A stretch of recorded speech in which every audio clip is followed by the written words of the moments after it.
议员蔡辉伫警察局的业务质询，以心事写人在歌曲来透露伊的心声。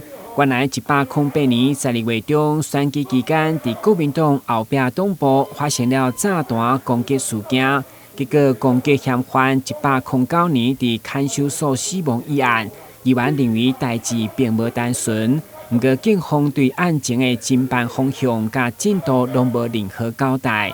对于嘛无关心慰问，相当无奈，再次将旧案压出来，质疑敢是办拿无办理。蔡委你用炸无死哦，哦，足危险的无，这当然甲你无关的。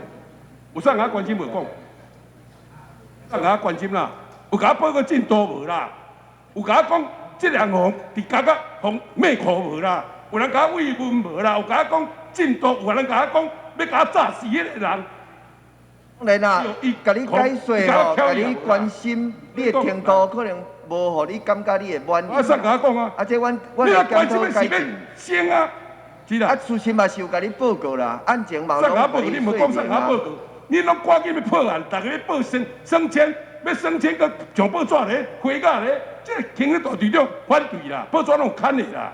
议员会中虽然不满干警方的处理，不过对着本局长个人上任的表现，则是相当肯定，甚至预测伊未来会高升台北市警察局长，或者是警政署长。